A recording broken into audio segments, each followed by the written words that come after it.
Welcome, listeners, but take heed. We will say whatever we need to share our knowledge, thoughts, and joy, and even things that do annoy. So join us now, but be aware, we have a tendency to swear. We'll dial it back a little bit. But frankly, we don't give a shit. Welcome to Just Keep Rowling, a Harry Potter book movie compare and contrast podcast. I'm Ellen, and insert something clever here about my co-host, Katie. Well, you reached pretty far for that one, didn't you? Yesterday was a really long day. That is all that I got. I'm going with it. Well, all right, let's just keep rolling into the rolling rehash.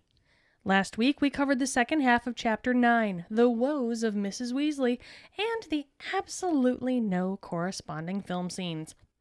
Harry holds back the green-eyed monster of jealousy by reminding himself he's being a dick. Ron gets his prefect present, and we discover that nothing can separate a boy and his broomstick.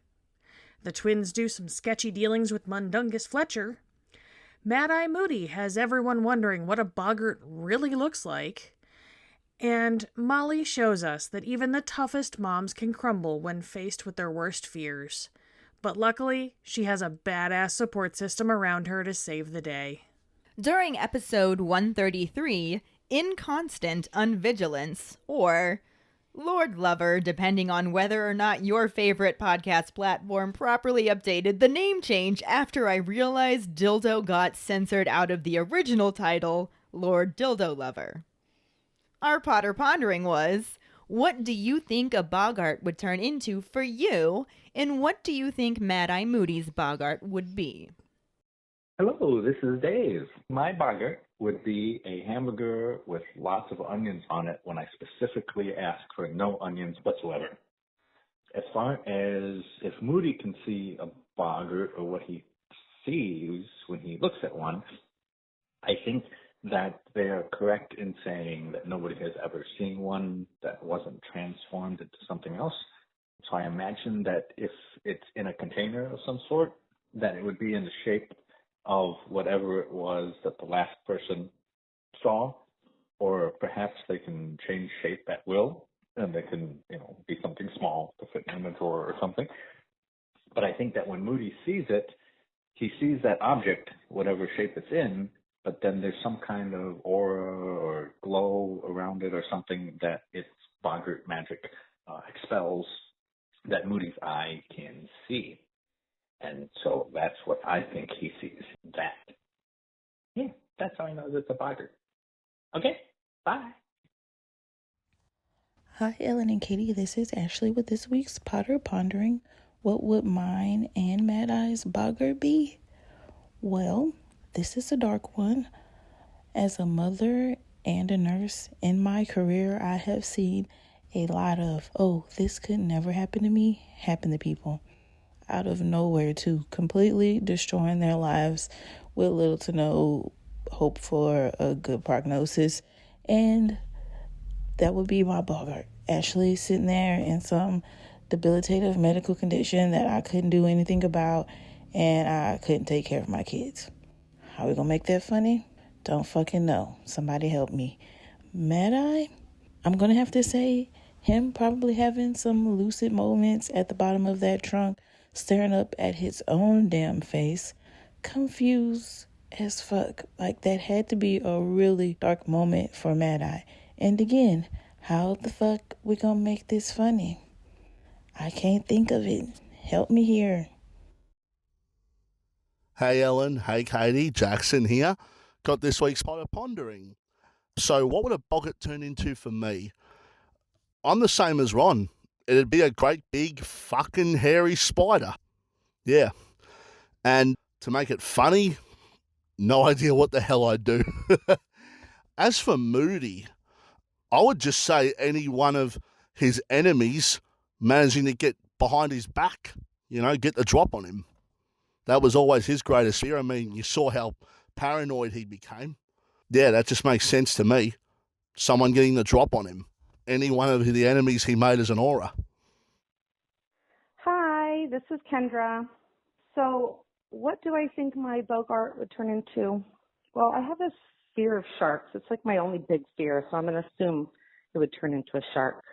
And then I know you didn't ask, but if I were to cast ridiculous upon it, it is going to lose its teeth and be like an old grandpa shark, gummy teeth.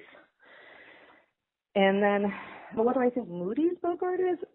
That one is a hard one because, he's rightly paranoid about so many things. But for some reason, when I think of the answer to this question, I just get a picture of him putting a wand in his back pocket and accidentally blowing his buttocks off. Can a Bogart turn into you doing something stupid? Anyways, if so, that would be Moody's Bogart. All right, bye. Hey guys, from Michaela. Here's my Potter pondering for this week. So, for the first question, I definitely think a boggart would turn into, for me, either a giant snake or a giant spider. Those things just give me the creeps. You wouldn't believe this. And for Moody, possibly one of his enemies? He has made a lot of them being an aura, I guess. So, yeah. Okay, thanks, bye. Thank you so much for your responses. Our trivia question last week was, who did not report for guard duty to take Harry to King's Cross Station? The answer is Sturgis Podmore. Moody also mentioned that he hasn't returned his good invisibility cloak, so I wonder what's going on with him. Yeah. But congratulations goes to Quincy Tyree. Woohoo! We are super excited to see him come out of retirement. Mm-hmm. Could this be the start of a new streak? We shall see. For now, let's just keep rolling into the first half of Chapter 10, Luna Lovegood, and the sort of, but not really corresponding film scenes. Chapter 10, Luna Lovegood, Part 1. Harry doesn't sleep well that night due to dreams featuring his parents, Mrs. Weasley sobbing over Creature's dead body watched by Ron and Hermione who are wearing crowns, and ending with himself walking down a corridor, ending in a locked door. When he wakes up, he finds Ron already awake and dressed, telling him he better hurry since his mom is going ballistic, worrying that they're going to miss the train. He can hear all the commotion as he dresses at top speed and gathers that Fred and George nearly killed Ginny when they bewitched their trunks to carry themselves down the stairs and knocked her down 2 flights. Mrs. Weasley's yelling also caused Mrs. Black's portrait to start screaming as well, and Hermione hurries into the room looking flustered by all the to-do. Hedwig flies to perch on top of her cage as Hermione explains that her parents just returned the owl, and then asks if Harry is ready. Harry says nearly and asks if Ginny is all right. Hermione tells him that Mrs. Weasley patched her up, but now Mad Eye is saying they can't leave unless Sturgis Podmore gets there, or else the guard is short one. Harry is annoyed that he has to go to King's Cross with a guard, but he doesn't have much time to complain, since Mrs. Weasley begins bellowing up the stairs for them to get down there now. Hermione jumps and scurries out of the room, and Harry stuffs Hedwig in her cage and follows after her, dragging his trunk. No one is bothering to silence the portrait, so Mrs. Weasley is just shouting over the din to let Harry know he's supposed to go with her and Tonks, and to leave his trunk and owl with Alistair. She is briefly distracted by Sirius appearing in dog form, since Dumbledore told him no, but decides against arguing with him about it. She pulls open the front door and leads Harry up the street where they meet with an old woman who was actually Tonks in disguise. She tells Molly that they better hurry, and Mrs. Weasley moans that she knows, complaining about Mad Eye wanting to wait for Sturgis and having to travel without magic. She cuts herself off to purse her lips at the black dog gambling around them, chasing his tail and snapping at pigeons. After 20 minutes, they reach the station with nothing eventful happening and casually cross through the barrier between platforms 9 and 10, where they find the Hogwarts Express ready and waiting. Mrs. Weasley anxiously hopes that the others make it in time and is relieved when she sees Moody arriving with the luggage. Seconds later, Mr. Weasley makes it there with Ron and Hermione, closely followed by Lupin with Fred, George, and Ginny. Moody confirms that there weren't any issues, but then states that he's going to report Sturgis to Dumbledore for missing his second duty that week. They all begin saying their goodbyes, and the train whistles. Mrs. Weasley hurries them on, telling them to write and that they will send along anything they forgot. For a brief moment, the big black dog stands on his hind legs and puts his paws on Harry's shoulders, but Mrs. Weasley shoves Harry towards the train and hisses at Sirius to act more like a dog. Harry calls out the window at them as the train begins to move, and Sirius runs alongside the train for a while, causing people on the platform to laugh.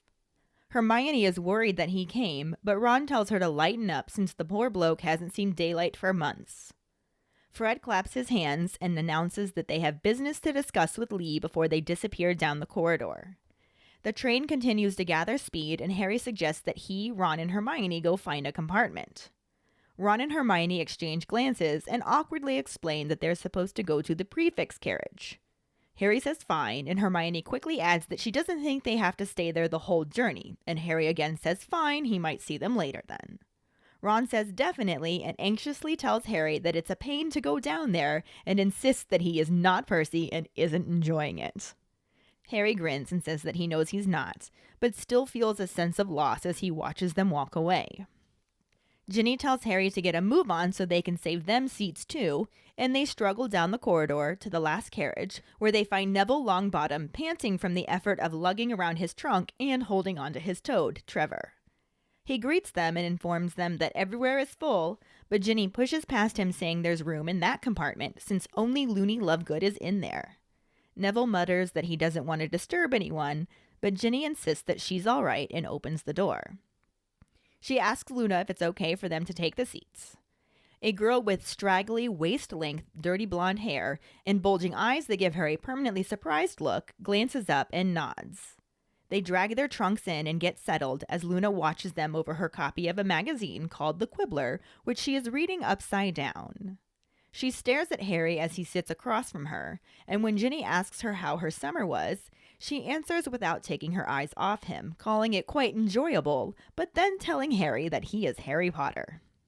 He says that he knows, and Neville chuckles, drawing Luna's attention towards him. She tells him that she doesn't know who he is, and he hurriedly tells her that he's no one. Ginny sharply corrects him and introduces the two, explaining that Luna is in her year, but a Ravenclaw student. In response, Luna sings Wit Beyond Measure as man's greatest treasure, and then returns to her upside-down magazine, while Harry and Neville exchange looks, and Ginny suppresses a giggle. As the train rattles on, Neville shares his birthday present, which looks like a small gray cactus in a pot, though it's covered in boils rather than spines. He says it's called a Mimulus Mimbletonia, and that his great-uncle Algy got it for him in Assyria. When Harry asks if it does anything, Neville tells him to hold Trevor and grabs a quill from his school bag. He jabs the plant with the quill, and a thick, stinky, dark green liquid squirts from every boil on it, covering them all. Neville apologizes and reassures Harry that stink sap isn't poisonous as he spits out a mouthful on the floor. To make matters worse, at that precise moment, their compartment door slides open and Cho Chang looks in to say hi. After exchanging brief, awkward hellos, she closes the door again and leaves. Harry slumps into his seat and groans over Cho finding him with Neville and Loony Lovegood, clutching a toad and covered in stink sap. Ginny says never mind and pulls out her wand, casting Scourgify to vanish the stink sap. The movie section starts out at King's Cross Station with Mad-Eye Moody limping across the bridge above the train tracks with the aid of a walking stick. The camera then cuts to a shaggy black dog happily running past Harry, who is a few paces behind Mad-Eye and Tonks and right in front of the rest of the Weasleys. As the dog trots on, Mad-Eye calls him Padfoot and asks if he is barking mad, telling him that he is going to blow the entire operation. The dog makes his way down the stairs at the end of the bridge and goes through a door labeled Waiting Room. The windows to the room are frosted, but the dog's silhouette can be seen as it transforms into a man. Harry jumps down from the steps and hurries through the door, asking Sirius what he is doing there, worried that someone might see him. Sirius holds a long black fur coat closed around himself and tells him that he had to see him off, and asks what life is without a little risk. Harry walks towards him and the two sit down on the plastic chairs arranged around the room. Harry is still worried and tells his godfather that he doesn't want to see him get chucked back at Azkaban. But Sirius just tells Harry not to worry about him and then reaches into his pocket, pulling out a folded piece of paper, telling him he wants him to have it. Harry takes the paper from him and unfolds it, finding a group picture that Sirius says is the original Order of the Phoenix. He points out several people included in the picture and shares their fates, including Neville Longbottom's parents, Frank and Alice, saying that they suffered a fate worse than death.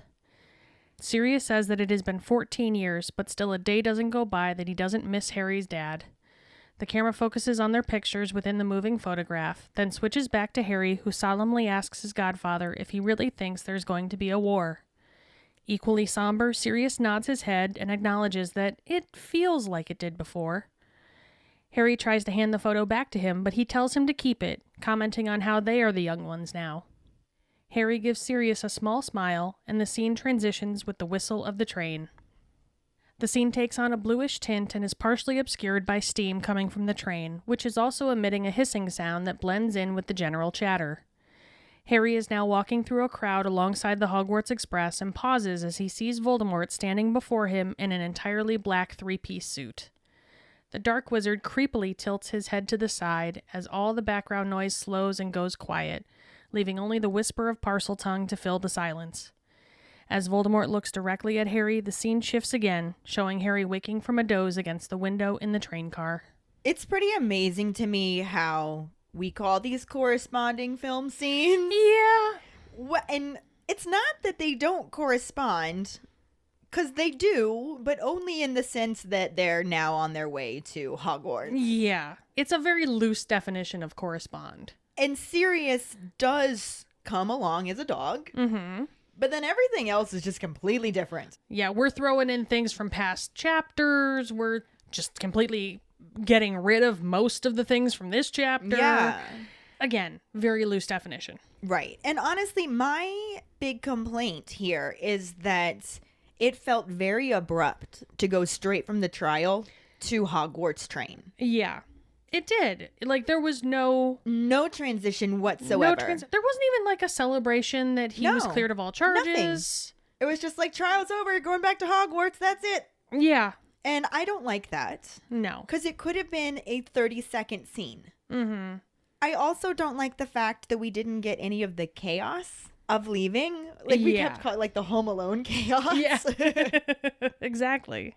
But because of the party they had the night before, celebrating Ron and Hermione becoming prefects, mm-hmm. and all of the issue with Mrs. Weasley and the Boggarts, Harry does not sleep well that night. No. He's having bad dreams because of seeing the picture of, his parents and all of the other Order members that died or were tortured. Mm-hmm. And then Mrs. Weasley sobbing, the like Boggarts, losing her shit with the Boggart. But his dreams kind of twisted around a little bit, so he's actually watching Mrs. Weasley sob over Creature's dead body, and then Ron and Hermione are watching this wearing crowns.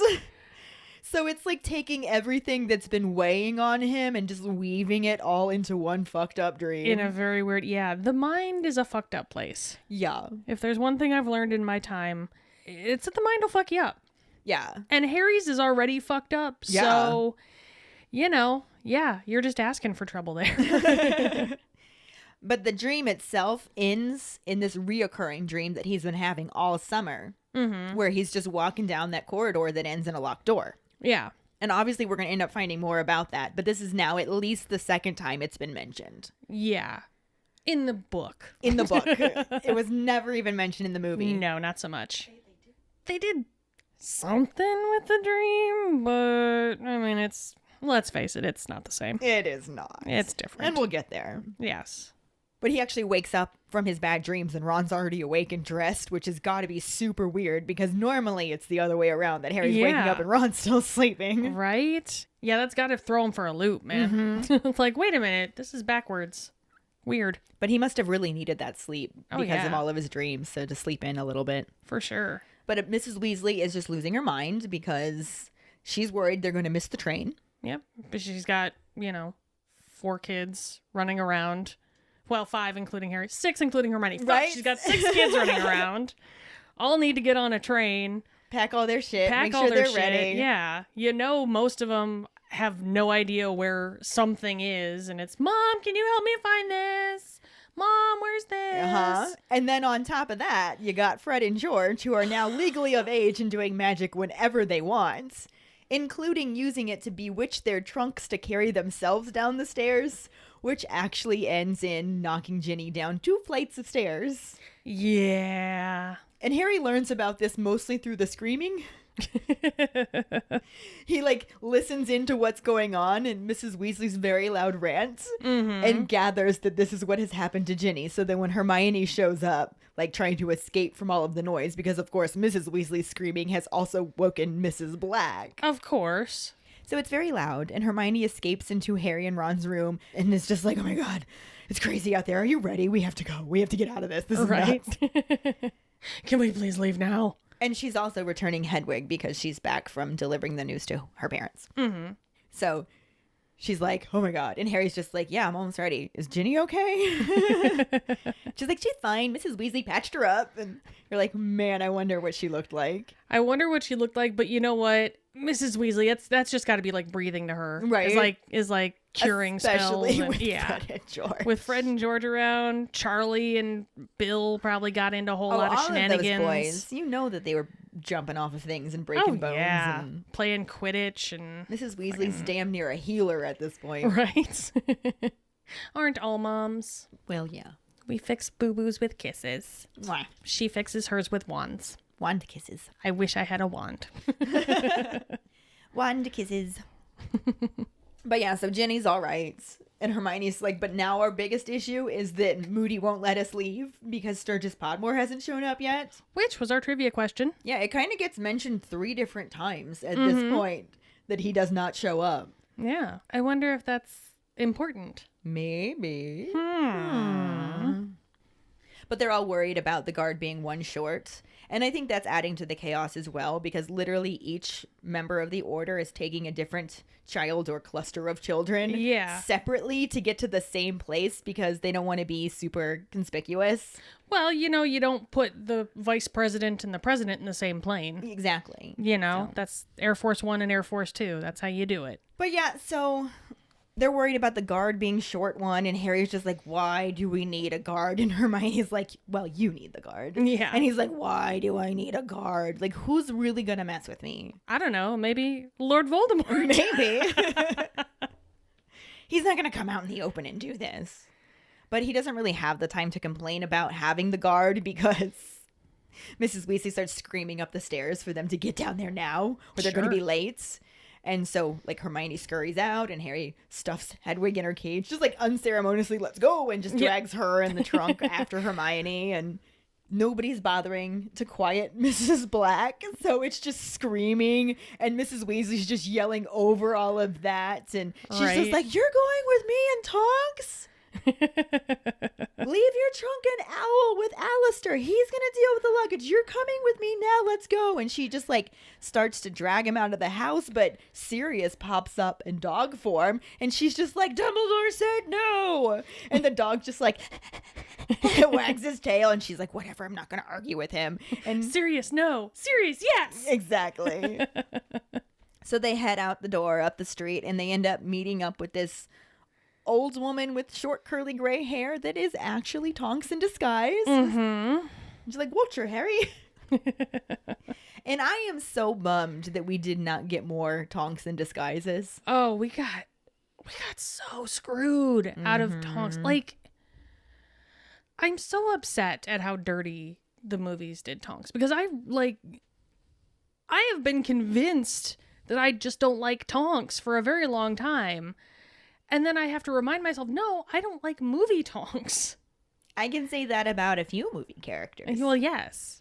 It's just her potential wasn't reached in the movies at all. It's not even that I dislike movie Tonks. I dislike the fact that we weren't given enough proper movie Tonks. Yeah.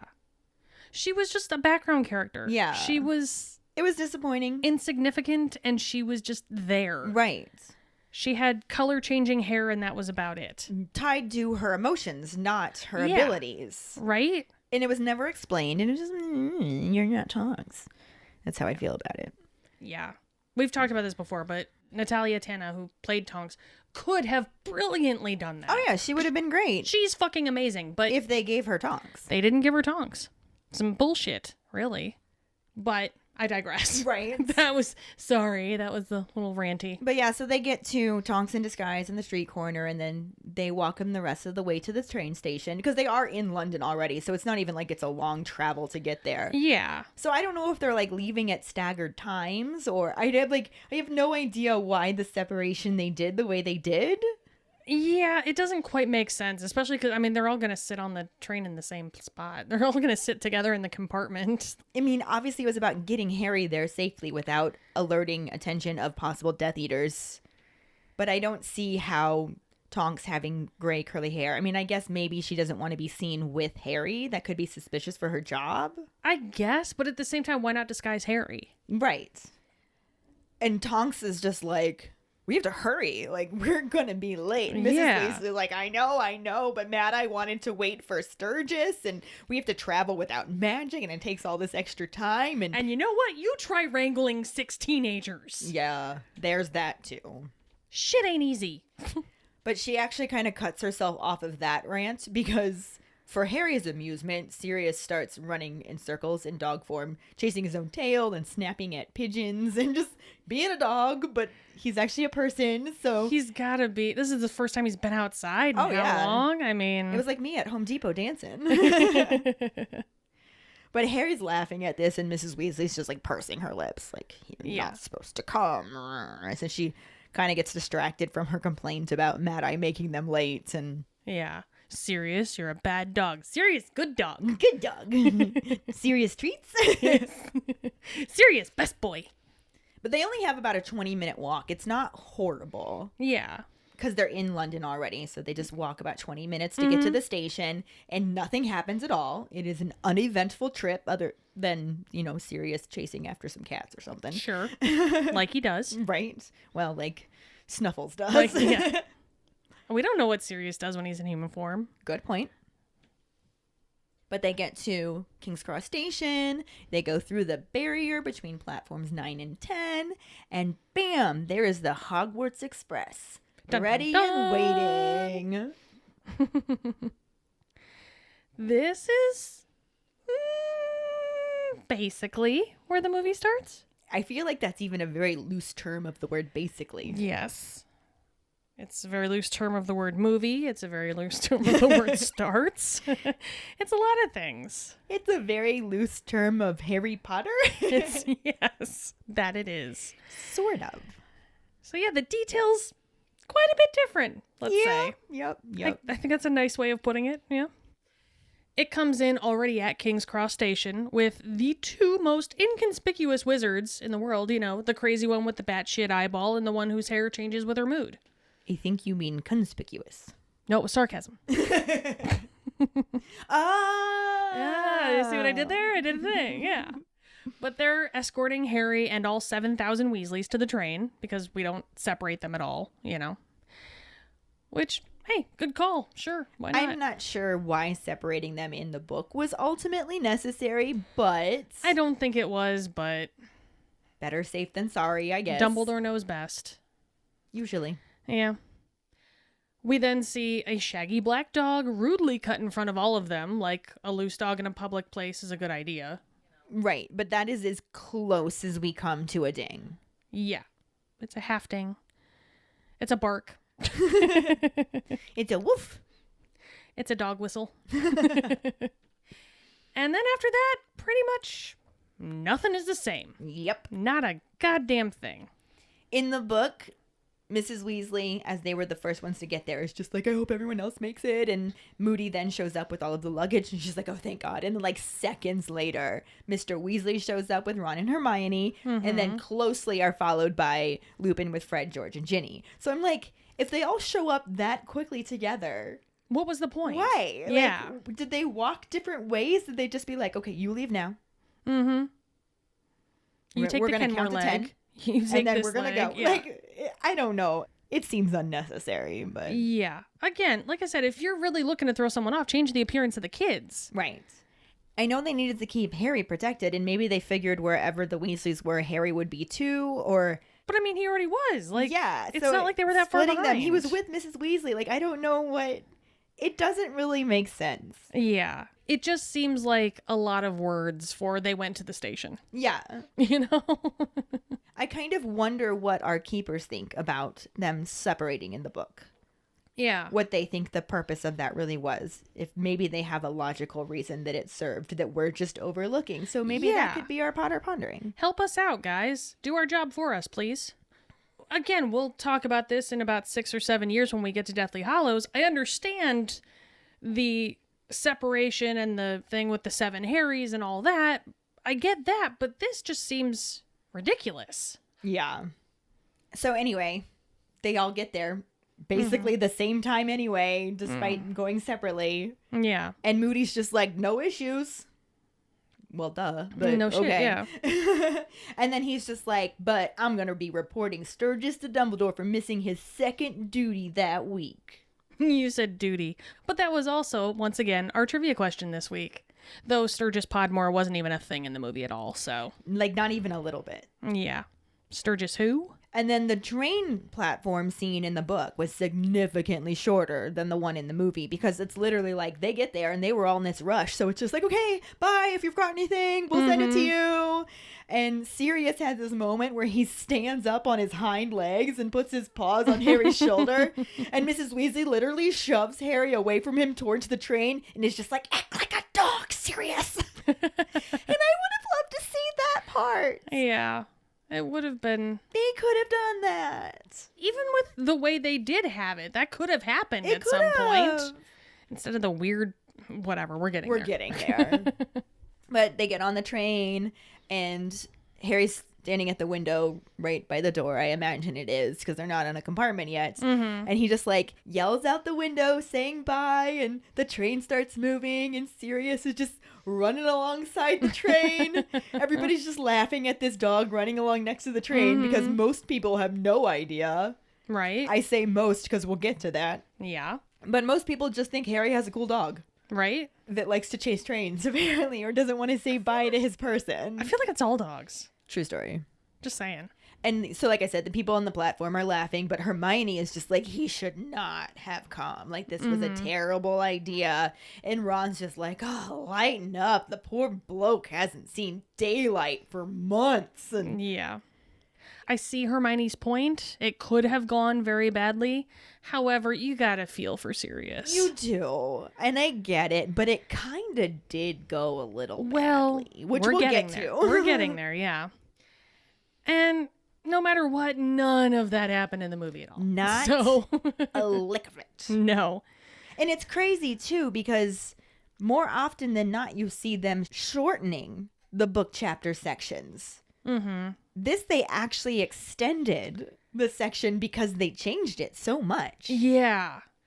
So instead, they had the dog keep walking, as Mad-Eye Moody calls him Padfoot, because fuck code names. Right. I mean, I guess that's kind of a code name, but... I mean, it's a code name, but it's a code name people know. Ish. Not in the movie. There's that, too. But Moody then goes on to ask if he's barking mad without even so much as a smirk. Like, seriously, how do you make that pun and not acknowledge it? Barking mad? Right. Come on, That was Moody. on purpose. Moody has a sense of humor, too, damn it. Let him be punny. Right? Let him know that he's punny. Come on. He knows. He did it on purpose. Yeah. It was written that way on purpose. But you have to at least do the Muppet face after you make a pun like that. Wah, wah. Are you barking mad? Ah! I see what you did there. You see what I did? You see what I did? Barking mad? Barking mad. No. Tonks. Nothing. Just that. Not even an eye roll from somebody else. No, nothing. Maybe his eye rolled. Maybe his mad eye rolled into the back of his head. Like, it's just constantly rolling. Speaking of rolling, let's just keep rolling. let's just keep rolling. As a side note, though, this is the first time that Sirius is called Padfoot in the movies, like we were saying, and therefore also the first time he's tied to the Marauders map in the movies. Right, because they didn't do that in the third movie. So it's just like randomly he's getting called Padfoot, and anybody who read the books already knows why he's calling him that. But in the movies, this is the first time, and you're just like, huh? Yeah, if you remember 2 movies ago when he said Messrs. Mooney, Wormtail, Padfoot, and Prongs. Oh, wait, Padfoot? Dun dun dun! Click. Yeah, because the Marauders map was never fucking actually explained in the movie. Nope. And the only other one who is called by his Marauder name is Wormtail. Pretty consistently as well. Yeah, they never call James Prongs. They never call Lupin Mooney. The closest they got with James, though, is the fact that his Patronus was the stag. The stag. And with Lupin, the fact that he's a werewolf. But still, it would have taken you barely any time to explain that story to Harry in the movie, and then everybody watching it would understand why they keep calling Pettigrew Wormtail, because even Voldemort calls him Wormtail. Yeah. Yeah, it makes 0 sense. And the fact that that whole last scene in Prisoner of Azkaban with Lupin in the movie was with Lupin. It was originally with Dumbledore in the book. He could have told him then. Could have told him right then. That would not have taken any extra time. Aside Especially from when to he say, gave like, it back to him. Yeah, aside from to say, like, by the way, me and your dad and Sirius Black made this.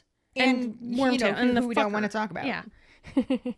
He who can kiss my ass. Like, we made this, and that's a thing. But no, they never touched on it at all. So when Moody calls Sirius Padfoot in the movie, you're just like, that's a weird name. You know, it just seems very odd. But moving on, the dog then makes his way down the center of the stairs because, as previously mentioned, he's rude as fuck. And we've completely given up on the whole stand to the left, walk to the right kind of deal, or, you know, whatever. So fuck the stairs. But at the bottom of the stairs is a waiting room that he goes into, and we see his silhouetted transformation back into a man. A man? A man. Oh, he's just such a man. Oh, my stars. Oh, my stars. Side note, I really hope that he at least looked around to make sure that that room was empty before he transformed. It didn't look like his silhouette did. It did not look like that. It looks like he just literally walked in and turned into a man. A man.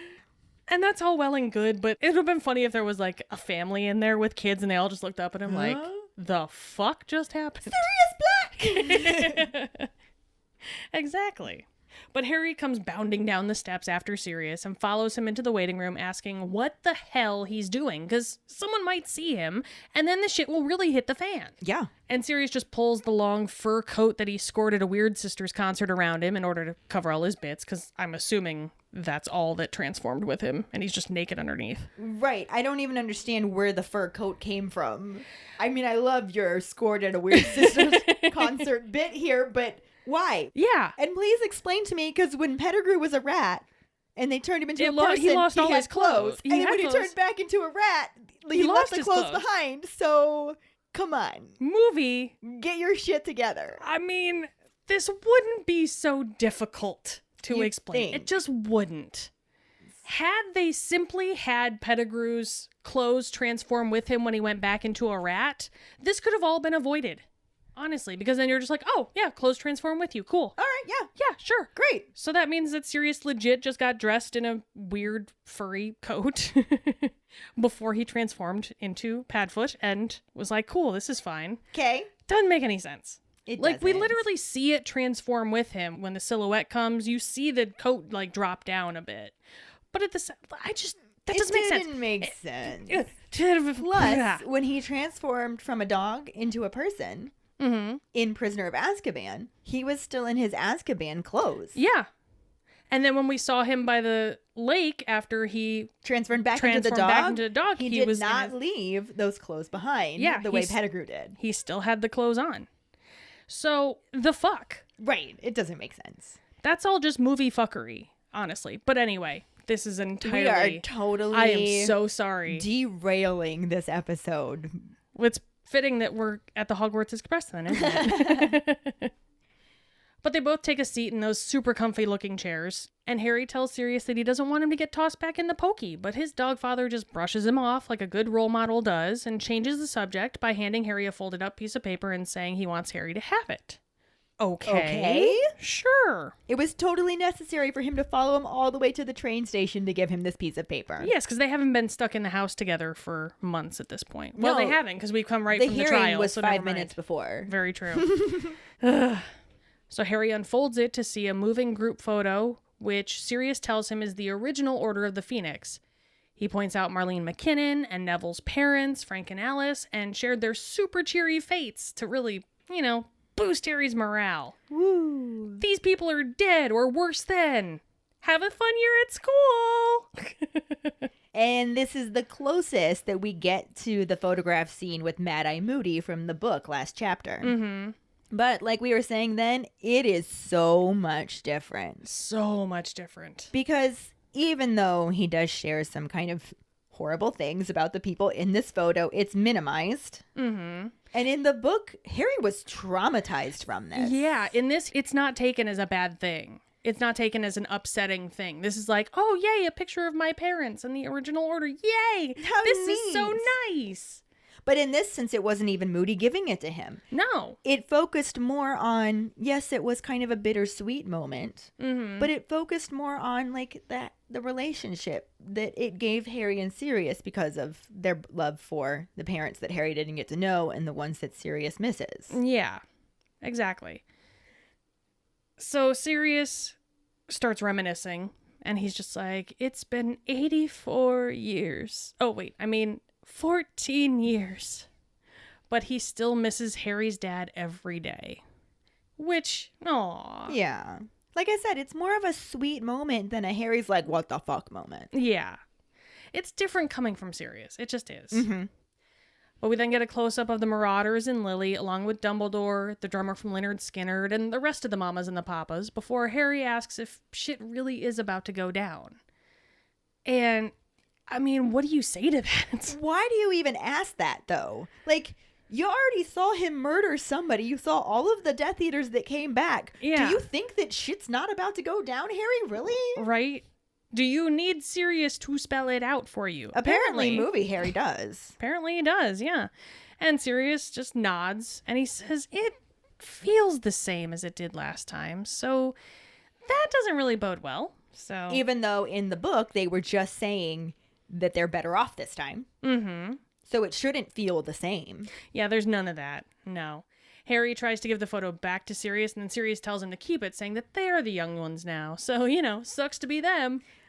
Like, it's not even like you're the young ones and you have so many more things at your disposal and you're so much better off. No, it's you're the young ones now. Good luck, fucker. Well, and I don't even get that line that much to begin with. Like, I guess you're the young ones now, so you should keep this picture? Yeah. What does that even mean? I didn't like this scene that much. No, they tried to force a Harry Sirius moment. Yeah. And Harry Sirius, like very serious. Oh, episode title. I'm so funny. I love you. But yeah, it was a scene that's not that we didn't have other moments to do good Harry Sirius moments. Oh yeah, there were plenty of opportunities. They just didn't do any of them. Yeah. Like, hello, I would have much rather had the scene where Harry asks Sirius if he can live with him if he gets expelled Right? than this bullshit. We get the conversation that they have over the tapestry, the Black family tapestry, later on. Yeah, so he can't ask him to come live with him because he already was back at school. Yeah. And it wasn't the same bonding thing that it was. And it's like they were trying to give Sirius something profound to say, but it didn't even make sense with the story. Yeah. No. And the thing is, Sirius says a lot of profound things already. They didn't need to add something random like that in. Pick one of the profound things he actually said. Yeah. Instead, they just make up this scene, and it takes away from the fact that Harry is really looking forward to going back to Hogwarts. Yeah. Like, he thought he wasn't going to get to go. Yeah. His life is anew at this point, honestly. He is actually on his way back now, and he's really looking forward to seeing Hagrid. He's really looking forward to playing Quidditch. He is so happy to be at King's Cross Station, to be on platform 9 3/4. He's so happy for it. That's what we should have been focusing on. Oh, definitely. This is one of the few light moments that Harry got in the books. Yeah. It's one of those moments that as a reader, we needed. Yeah.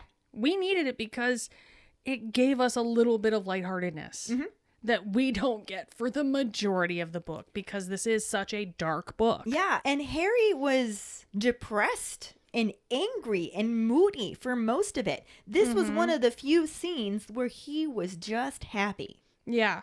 Things were coming up Harry. And they changed things around so that it became another emotional, deep, darker moment. Yeah. Trying to force in some sort of bonding between Harry and his godfather in the most inappropriate location when there were plenty of opportunity to show that while they were still at Grimmauld Place. Yeah. Oh, and wait for what's coming up.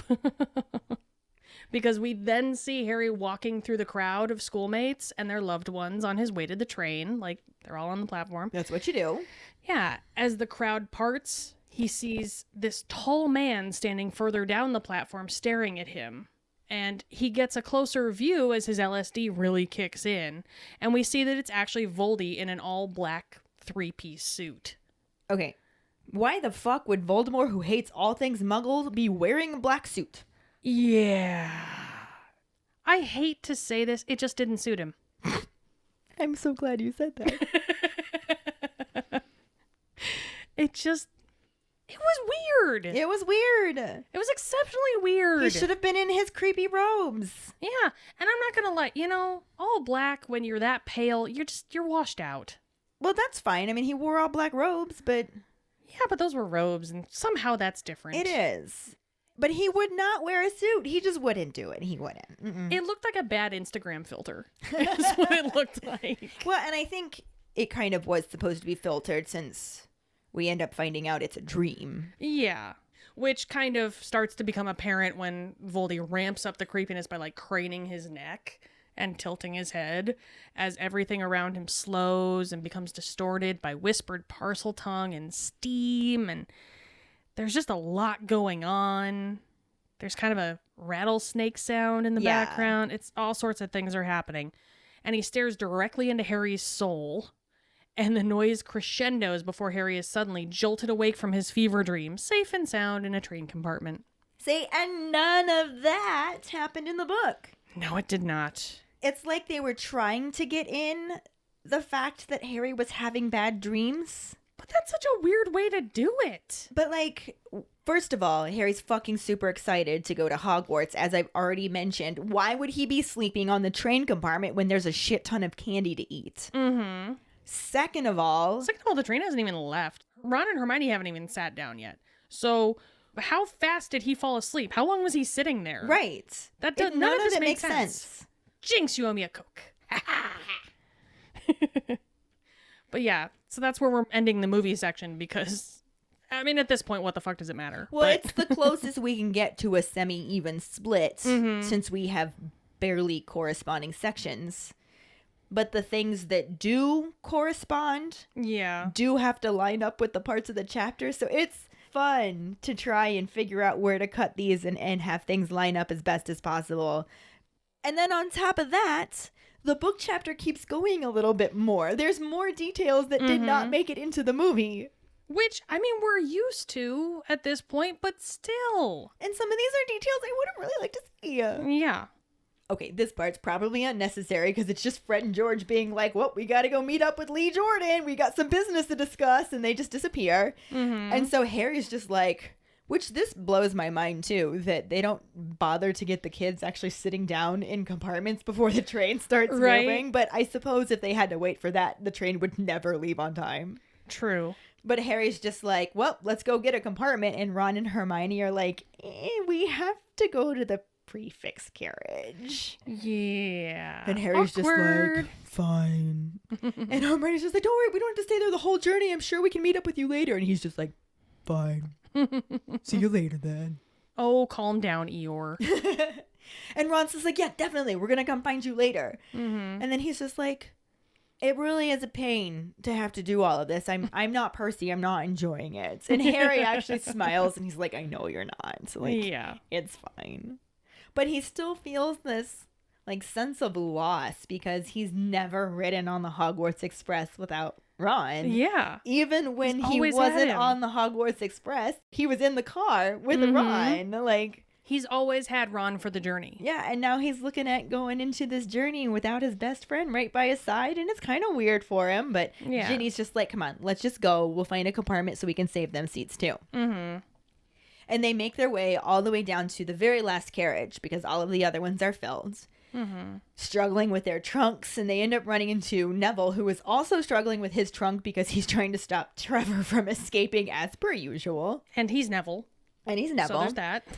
And Neville's just like hanging out in the corridor in front of the last carriage. And he's just like, everywhere's full. And Jenny's just like, what do you mean? This one has plenty of room. And he's just like, I didn't want to disturb anybody. And she's just like, it's just Looney Lovegood. She's fine. Yeah. It's okay. Like, she's cool. And she opens the door and he's like, hey, Luna, you mind if we sit here?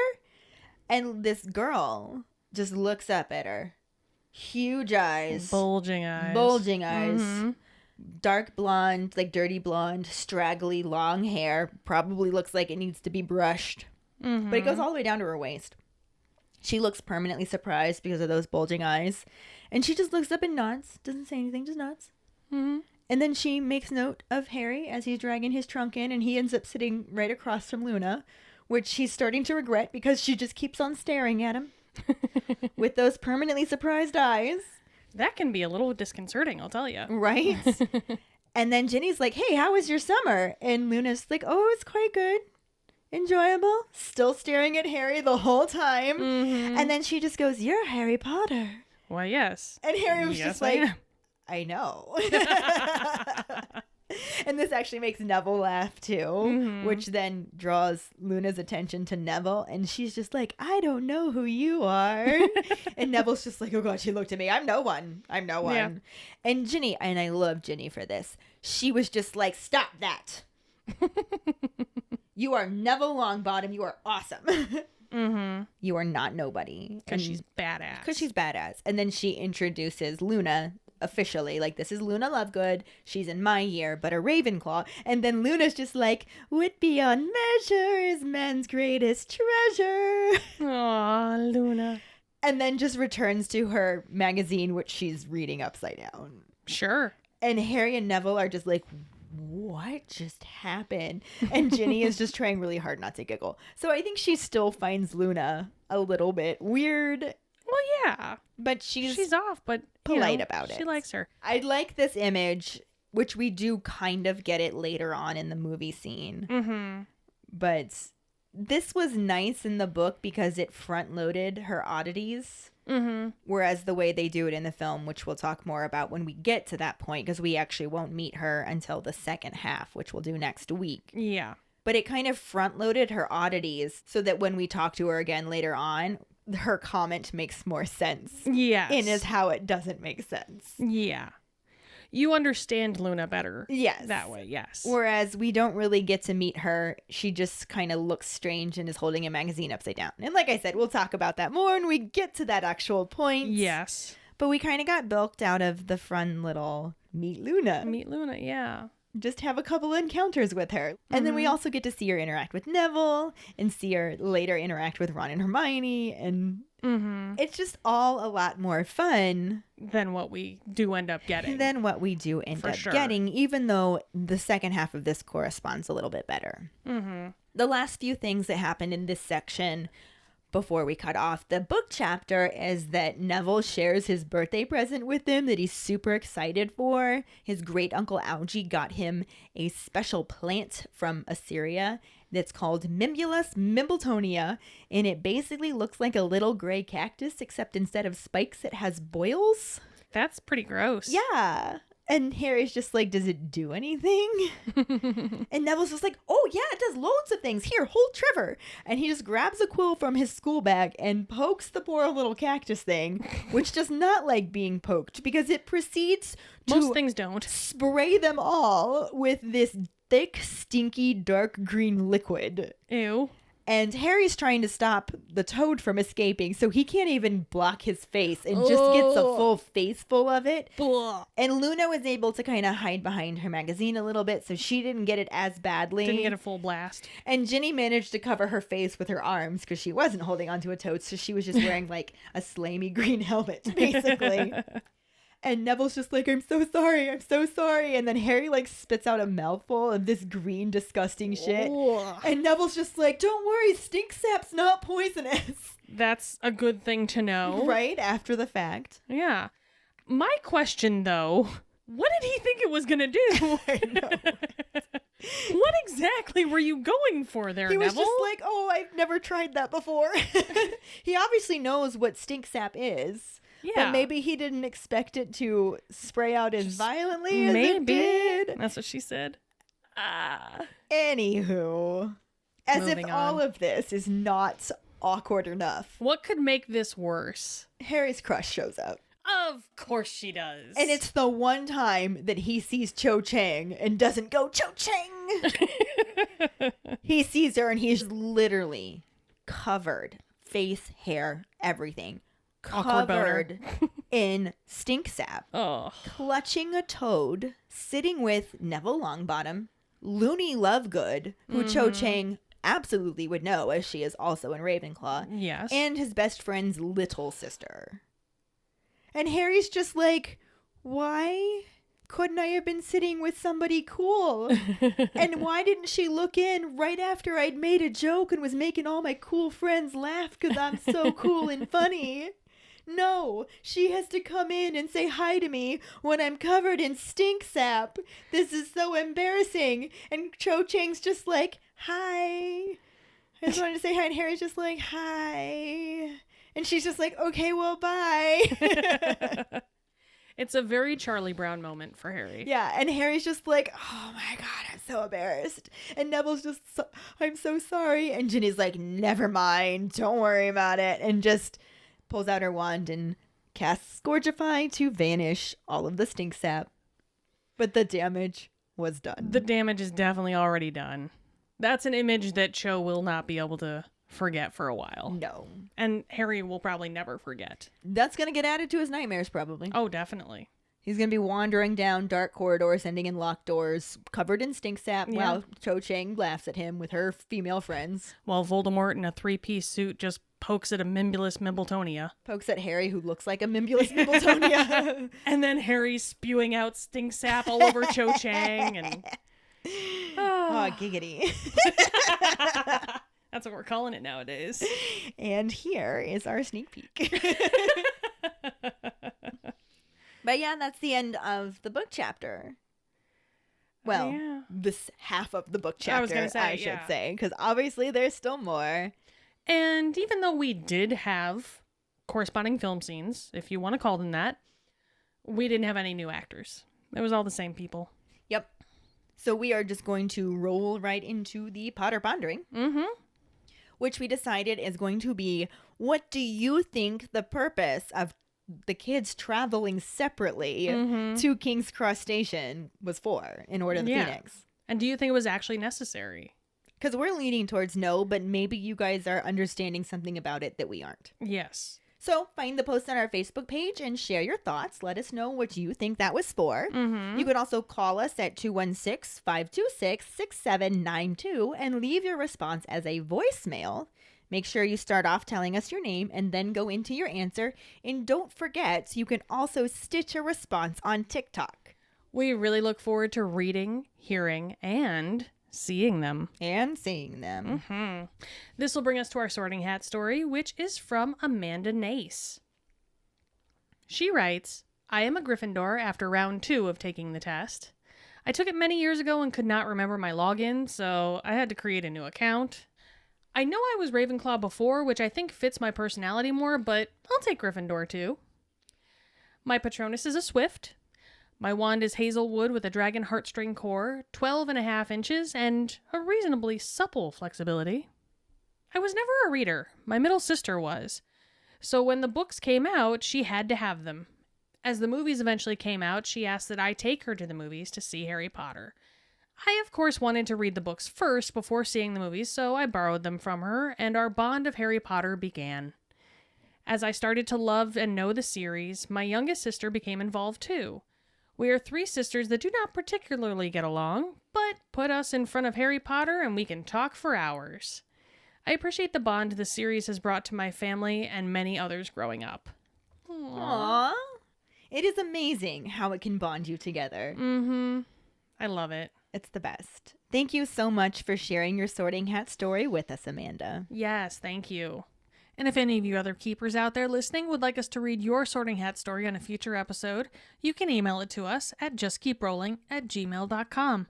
Let us know your house, wand, Patronus, how you got into Harry Potter, and anything else that you might want to share with us. Or you can message it to us over social media. This week's trivia question is, who thinks Sirius Black is actually an alias for the lead singer of the Hobgoblins, Stubby Boardman? The first one who responds with a correct answer and the code word #innocent singing sensation will get a sticker. Another way to get a sticker is to rate and review us through iTunes or Facebook. Make sure to email us at justkeeprolling@gmail.com to let us know you did, and we'll get back to you to figure out which sticker you want and where to send it. Don't forget to find us and follow us on Facebook at JKR Podcast and Twitter and Instagram at Just Keep Rolling. Following us on Podbean at justkeeprolling.podbean.com will get you the episode as early as possible and give you a leg up in answering the trivia question. Make sure to check out our website at justkeeprolling.com, and don't forget to subscribe to our YouTube channel. If you would like to help us continue creating more content, you can support us as a patron and get extra perks on patreon.com/justkeeprolling. As always, any support you can give is greatly appreciated. And join us next week when we talk about the second half of Chapter 10, Luna Lovegood, and the only somewhat corresponding film scenes. Thanks for listening. We hope you hear us again. I'm Katie. I'm Ellen. Until the next time, Just keep rolling.